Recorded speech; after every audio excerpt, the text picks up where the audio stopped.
Good morning friends, welcome to the prelims booster session. तो आज का पहला टॉपिक है ग्राम न्यायालयस।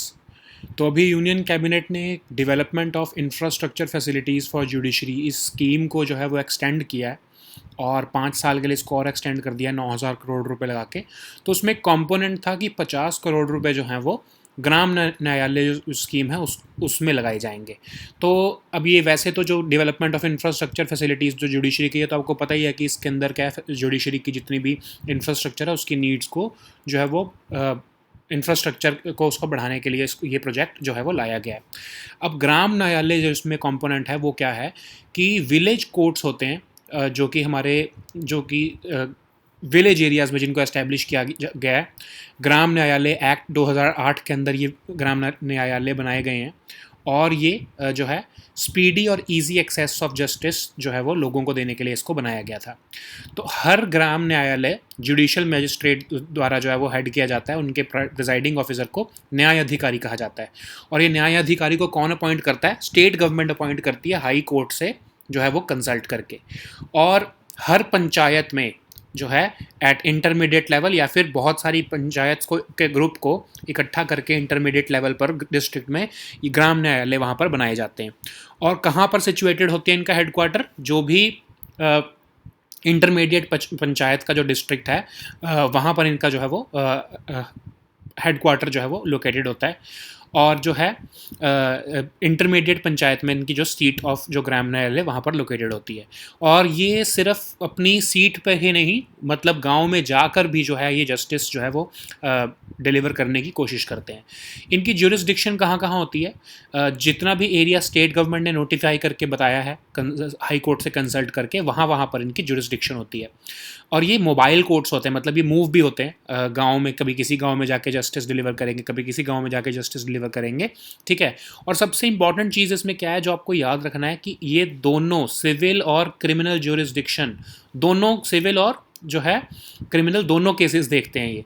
अब फर्स्ट शेड्यूल में क्रिमिनल ऑफेंसेस और सेकंड शेड्यूल में सिविल सूट्स मेंशन किए हुए हैं इस एक्ट में, जिस एक्ट के अंदर ये बनाए गए हैं। और इस शेड्यूल के अंदर जो जो क्रिमिनल ऑफेंसेस बताए गए हैं उन सब ऑफेंसेस को जो ये ट्राई कर सकते हैं। और सिविल ऐसे ही सिविल ऑफेंसेस भी बताए हुए हैं सेकंड शेड्यूल में इस एक्ट के कि इन सिविल ऑफेंसेस को ये कोर्ट्स जो हैं ग्राम न्यायालय देख सकते हैं। फिर जो है सेंट्रल और जो स्टेट गवर्नमेंट दोनों जो हैं उनके पास पावर है अमेंड करने की इस फर्स्ट शेड्यूल और second schedule of this act को। मतलब कि कोई जो है क्रिमिनल जो केसेस हैं या कोई भी क्रिमिनल अगर कोई प्रोविजन है तो वो उसमें ऐड भी किया जा सकता है और उसको निकाला भी जा सकता है। सिमिलरली सेकंड शेड्यूल में से सिविल कोई प्रोविजन जो है वो निकाला भी जा सकता है और ऐड भी किया जा सकता है। ठीक है। तो इसी बेसिस पर ये इस एक्ट के अंदर जो मेंशन किए गए हैं वो जो प्रोविजंस के बेसिस पर उन सिविल और क्रिमिनल केसेस को जो है ये हैंडल करते हैं। जो पेक्यूनरी ज्यूरिसडिक्शन होती है, पेक्यूनरी ज्यूरिसडिक्शन क्या होती है कि कितना ये फाइन लगा सकते हैं, क्या इनकी फाइनेंशियल कितनी कैपेबिलिटी है, वो सब डिसाइड कौन करता है? हाई कोर्ट डिसाइड करता है। और ज़्यादा से ज़्यादा इनको मोटिवेट किया जाता है कि आप डिस्प्यूट्स को कंसीलिएशन के थ्रू, आप आपसी सुलह कराकर जो है वो पार्टीज़ के बीच में आप उसको सेटल करो। अब जो ये स्कीम है जो जिससे कि इंफ्रास्ट्रक्चर बढ़ाना है, हमने अच्छा करना है इंफ्रास्ट्रक्चर जुडिशरी का, उससे बहुत सारे बेनिफिट्स हैं। ठीक है। सारे बेनिफिट्स आपको दिखा है, बेटर अमेनिटीज़ होंगी, वेल इक्विप्ड कोर्ट हॉल्स होंगे, ये सारी बेटर फैसिलिटीज़ इसी स्कीम के अंदर ही जो है वो बनाने की कोशिश की जा रही है। ठीक है। So now let us see this topic in English.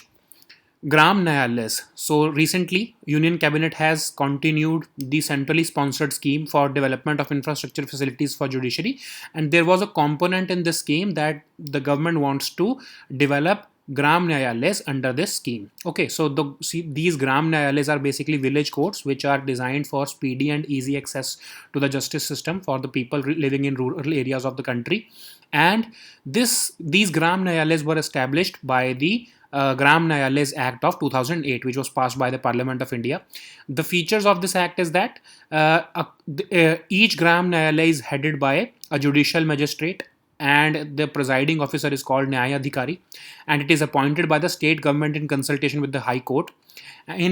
These Gram Nyayalayas are established for every panchayat at the intermediate level or a group of contiguous panchayats at the intermediate level in a district. Okay, so if the gram panchayat is very big, then there will be one gram nyayalay, and if there are small scattered gram panchayats, then there will be a gram panchayat for all these contiguous panchayats. Okay, the seat of this gram nyayalay is located at the headquarters of the intermediate panchayat, and these gram nyayalays are basically mobile courts. They move from one place to another, and they tend to deliver justice in in those areas of operation.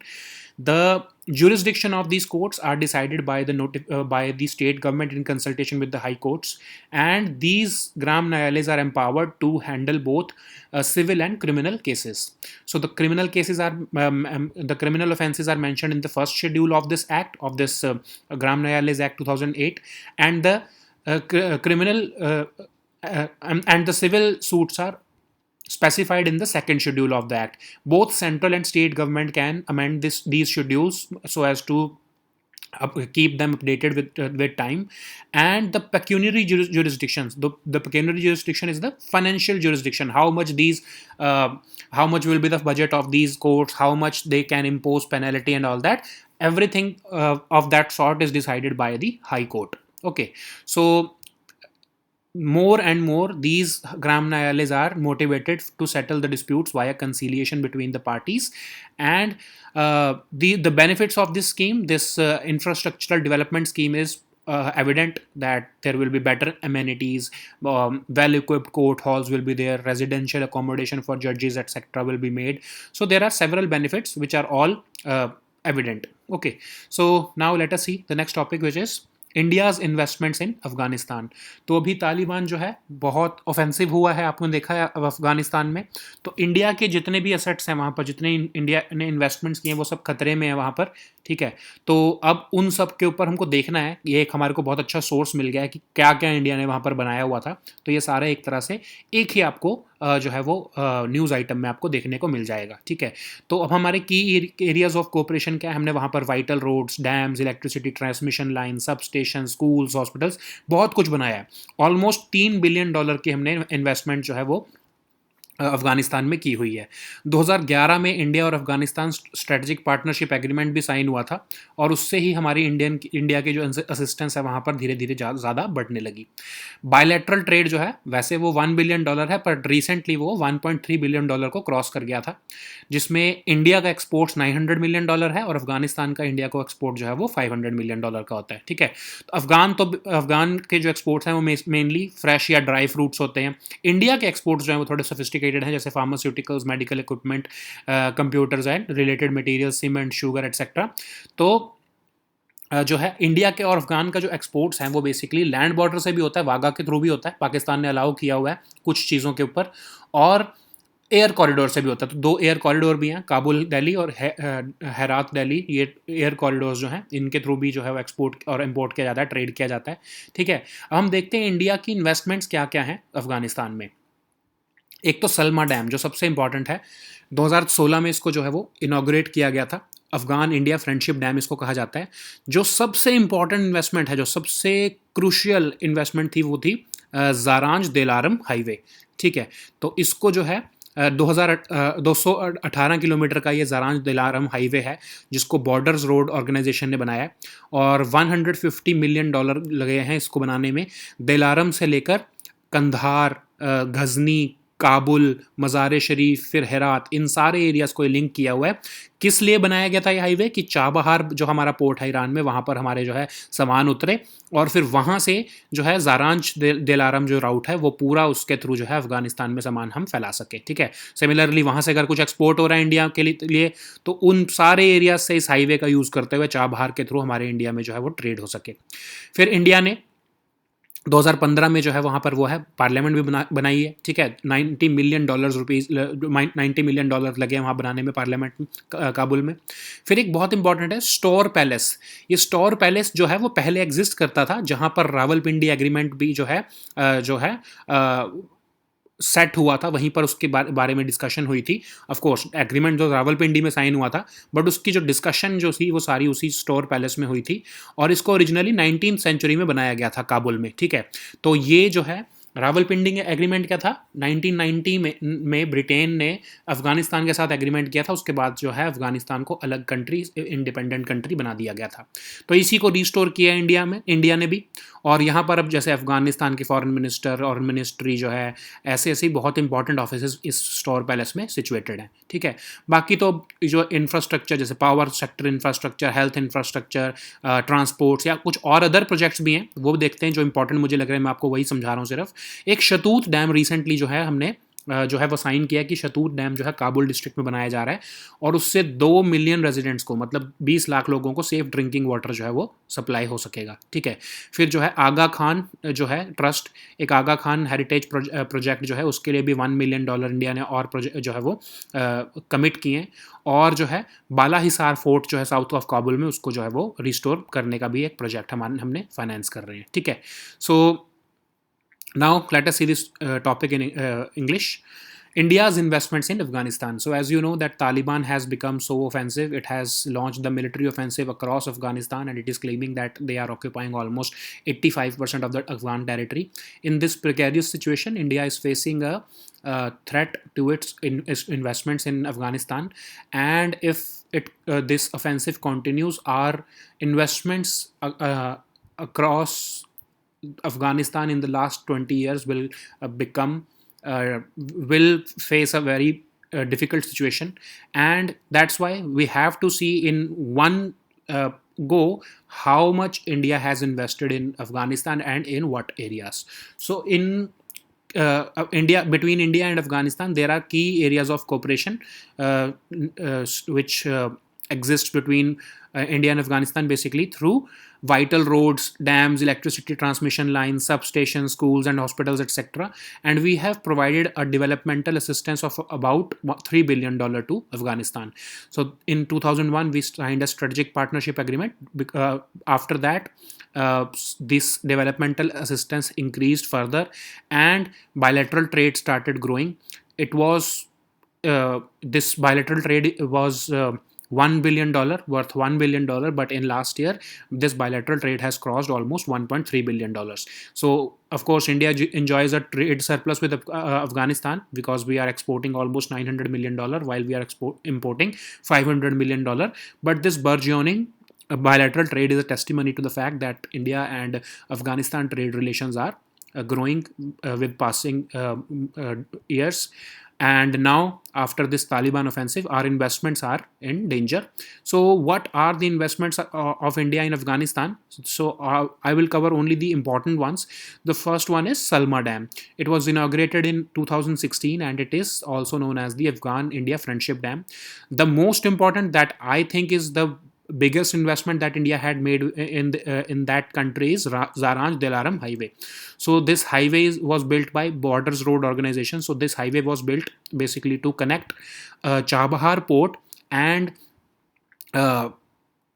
expand the road connectivity across Afghanistan for the goods or for the trade which will be happening between India and Afghanistan currently and in the future also. So this highway is basically extending from Dilaram to northeast of Zaranj, and it links Kandahar, Ghazni, Kabul, Mazar-e-Sharif and Herat. So basically all major cities are connected with this highway. So it is providing us an avenue for trade, and it is giving us a trade route via road, and it will be essential because after this highway only the full potential of Chabahar will be realized. Okay, so we also constructed their parliament building at 90 million, which costed us at $90 million, and it was opened in 2015.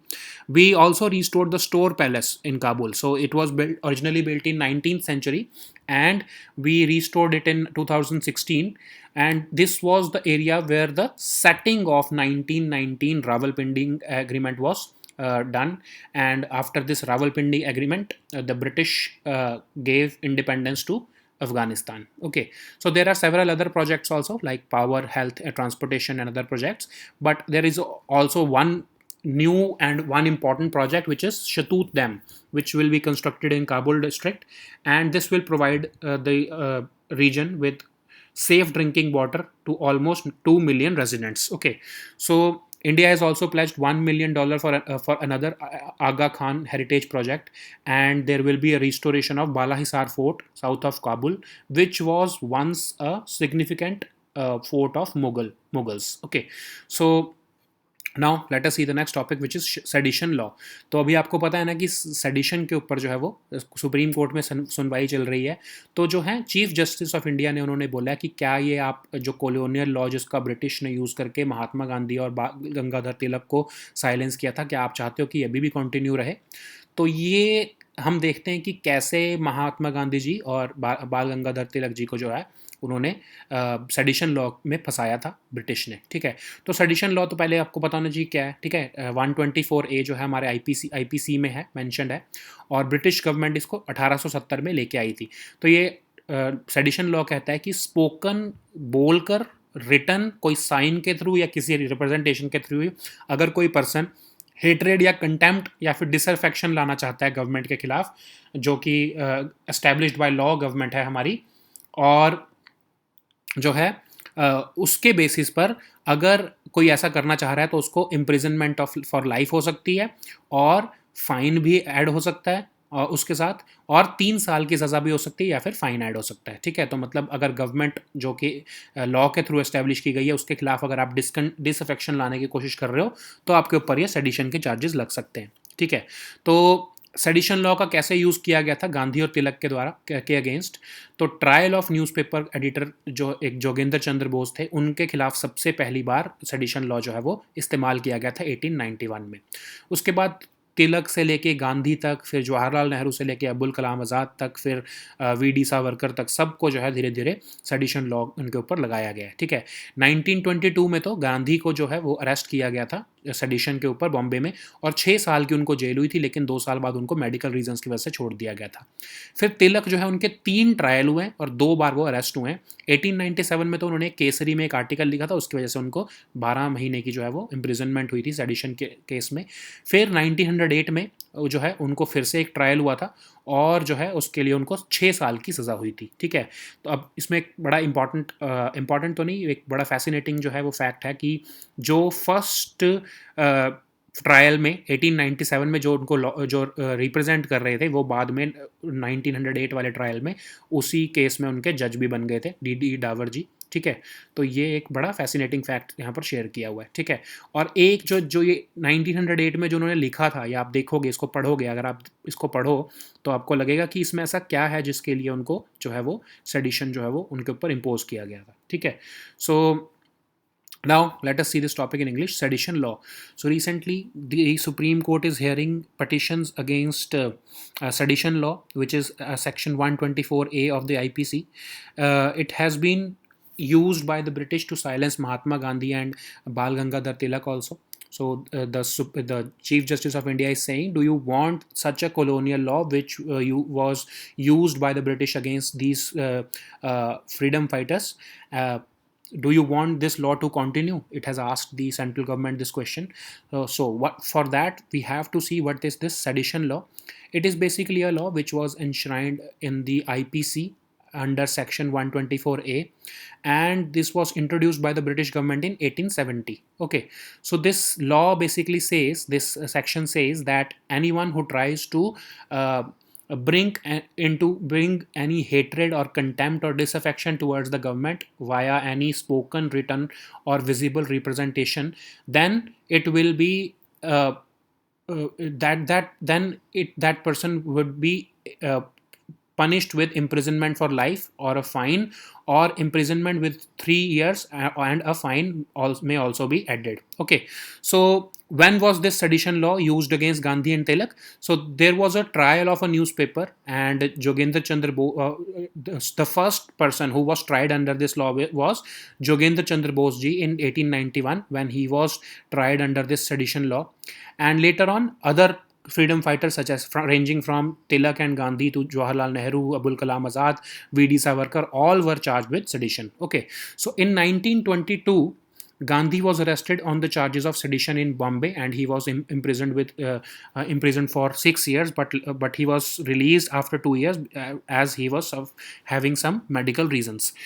Similarly, Tilak faced 3 trials, but he was imprisoned twice, first in 1897 and later on in 1908. So you just read this, the second time when he was arrested, just read this article that he wrote in a newspaper, and you will see that there was no reason, there was no such reason as he was, there is no such possibility that he was invoking and provoking any person against the government, and this sedition law was arbitrarily imposed upon him. Okay, so now let us see the next topic, which is Prasad scheme. तो PM Modi जो है उन्होंने वाराणसी में प्रसाद project scheme के अंदर कुछ projects को launch किए हैं. तो प्रसाद स्कीम को देखते हैं हम क्या है. तो इसको 2015 में एक सेंट्रल सेक्टर स्कीम की तरह लॉन्च किया गया था. इसका नाम है pilgrimage rejuvenation and spiritual augmentation drive. Union ministry of tourism ने इसको लॉन्च किया है स्कीम को. इसके अंदर 13 ऐसी साइट्स को आइडेंटिफाई किया गया है जहां पर जो है डेवलपमेंट और ब्यूटिफिकेशन की जाएगी उन पिलग्रिमेज डेस्टिनेशंस की जो यहाँ पर लोकेटेड हैं. ठीक है, उसी का ही आइडेंटिफाई करते हुए वाराणसी के अंदर जो है जो प्रोजेक्ट्स थे उनको आइडेंटिफाई करते हुए इस प्रसाद स्कीम के अंदर उनको जो है डेवलप किया गया है, और उसी को ही है जो पीएम मोदी ने उन्होंने जो है वो इसको लॉन्च किया है. ठीक है, तो now let us see this topic in English. Prasad scheme. So PM Modi has launch the Prasad projects in Varanasi, Uttar Pradesh. And there were several projects. There was one Rudraksh auditorium also, which has been developed with the assistance of Japan. And this scheme was basically launched in 2015 as a central sector scheme by the Union Ministry of Tourism. And the scheme's name is Pilgrimage Rejuvenation and Spiritual Augmentation Drive. 13 sites were identified, and under these sites or these cities, all the important pilgrimage destinations will be developed and beautified. And due to this Varanasi being one of those 13 sites, the development and beautification of pilgrimage destinations and of this Varanasi city have been done recently, and PM Modi has launched the projects according to that. Okay, so now late us see the next topic which is Hubble telescope. तो Hubble telescope में भी कुछ glitch आ गया है, तो उसको fix करने के लिए जो है वो भी कुछ टाइम के लिए उसको बंद किया गया है. ठीक है, तो हबल टेलीस्कोप क्या है. हबल टेलीस्कोप को अप्रैल 1990 में लॉन्च किया था नासा ने, जिसको नासा ने यूरोपियन स्पेस एजेंसी के साथ मिलकर बनाया. ये सबसे पहला ऐसा मेजर टेलीस्कोप है जिसको जो ऑप्टिकल टेलीस्कोप है जिसको स्पेस में जो है वो प्लेस किया गया है, और ये वहाँ से बहुत अच्छी डीप स्पेस की इमेजेस हमको भेजता है. डिस्टेंट स्टार्स, गैलेक्सीज, प्लैनेट्स, ये सारी उनकी फ़ोटोज़ जो है हमको भेजता है. और नासा ने जो है इसका जो डेटाबेस है वो ओपन रखा हुआ है कि कोई भी पब्लिक जो है वो इसका सारा डेटाबेस देख सकती है. ठीक है, so now let us see this topic in English. Hubble telescope. So recently NASA has plan to fix a glitch, and therefore it has stopped the Hubble Space Telescope from being used for science work for more than a month. And this Hubble telescope, it was launched in April 1990 and by the NASA, and it has been built by NASA with the support from European Space Agency.